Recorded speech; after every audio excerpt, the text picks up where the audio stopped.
Hi, I'm Johan. After watching your video about the strange experience the couple Marlies and John had on the south coast of South Africa, I felt compelled to share my own story.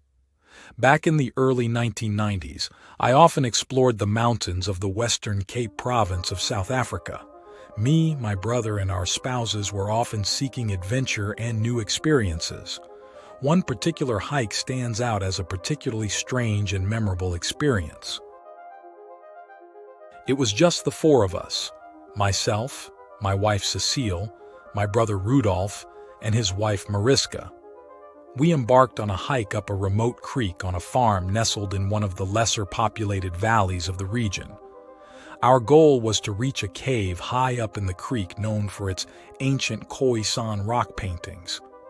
We were eager to view the paintings and explore the depths of the cave, which was rumored to be largely unexplored, with its true depths unknown.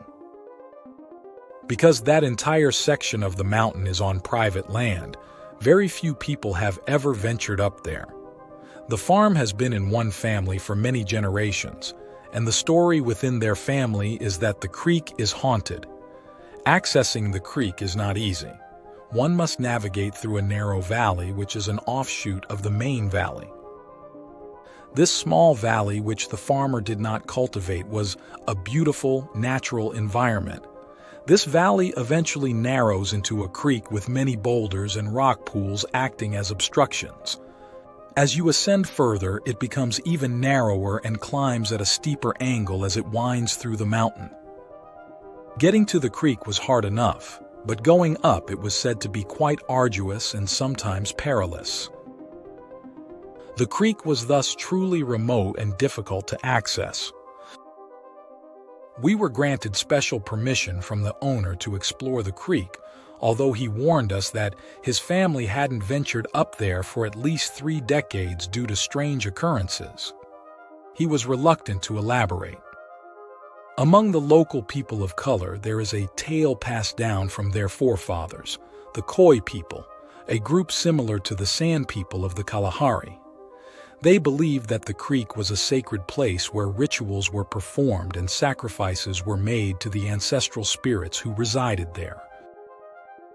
On the Friday night, we set up camp in the narrow, uncultivated valley before the creek, preparing for our hike up the creek the next day.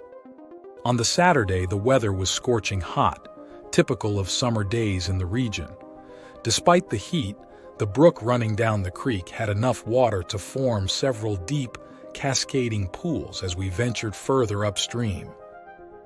The creek itself was a marvel to behold, with steep walls rising up like upright cliffs. Along its course, the water formed numerous rock pools, each one incredibly deep. To continue our journey up the creek, we had to swim through these to then climb up rocks only to get to the next pool and so on. The environment within the creek was like stepping into a different world.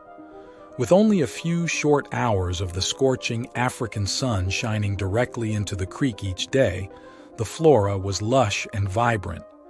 Cape Dezes, with their bright red flowers, clung to the rock faces, adding splashes of color to the green foliage and ferns that adorned the cliffs. The constant trickle of water created a cool, moist atmosphere, shielding us from the sweltering summer heat outside the creek's confines. We were about 1/3 into the creek when we had a rather disturbing experience. We were suddenly startled by a piercing, high-pitched sound that seemed to reverberate through the air. It was so intense that it hurt our ears, and at the same time, our hair stood on end as if we were electrically charged. It was a bizarre sensation, leaving us feeling confused and concerned. We couldn't pinpoint the source of the noise or understand what could be causing this strange electrical sensation.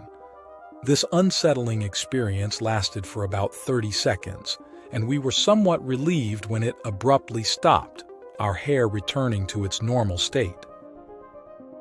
However, our relief was short-lived as the same thing happened again, only this time the noise was even more intense and excruciatingly painful.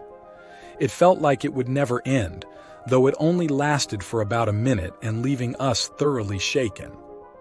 My brother and his wife were particularly disturbed by the experience and insisted on returning to the camp. Despite the unnerving experience with the strange noise, Cecile and I were determined to press on. We had our hearts set on reaching the cave, fueled by our love for adventure as a couple.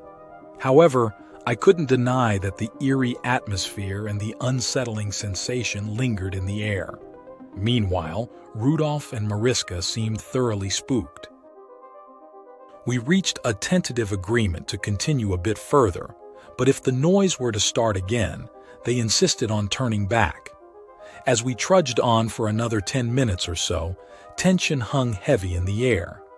Then, Cecile spotted something unusual, a trio of figures standing on a flat rock about 50 meters ahead of us. The sight of those figures sent a shiver down our spines. They bore a striking resemblance to the so-called gray aliens often depicted in popular media, although they appeared taller than the typical portrayal. Standing there, about a foot shorter than the average person, they emanated an eerie presence with their large black eyes and grayish skin adorned with strange green patterns. It was as if they were staring right through us, and we were frozen in place, unsure of what to do next. Mariska pleaded with Rudolph to turn back, her fear palpable in the tense silence that enveloped us. The sight of those beings brought us to a standstill, Mariska's pleas urging us to retreat ringing in our ears. Despite our trembling fear, Cecile and I were overcome with curiosity. She reached for her camera, but something compelled her to return it to her rucksack, a strange sensation coursing through us all. As one of the beings raised its arm, we felt an intense telepathic message urging us to turn back and return to our camp. It was a sensation so powerful that we obeyed without hesitation, pivoting in unison and retracing our steps. With each glance backward, the figures remained perched on the rock, their piercing stares following us until they faded from view. Once out of sight, we remained silent, each lost in our own thoughts, shaken by the eerie encounter. We hurried back to base camp, our resolve to stay another night evaporating in the wake of the unsettling encounter. We packed up hastily, leaving the remote valley behind us.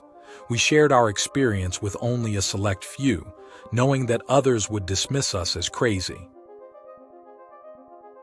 In the years since, Cecile and I have often pondered the incident, wondering about the identity and purpose of those mysterious beings. However, I have to accept that we will never have answers to our questions. It has crossed our minds to revisit the creek, but I subsequently found out that the farmer has since passed away, and his son, who inherited the property, no longer allows hikers on the farm. Regards, Johan. If Johan's story resonated with you, we'd truly appreciate your support through likes, subscribes, and comments. Your engagement fuels our mission to share these intriguing tales of eerie encounters. Thank you for being a valued part of our community.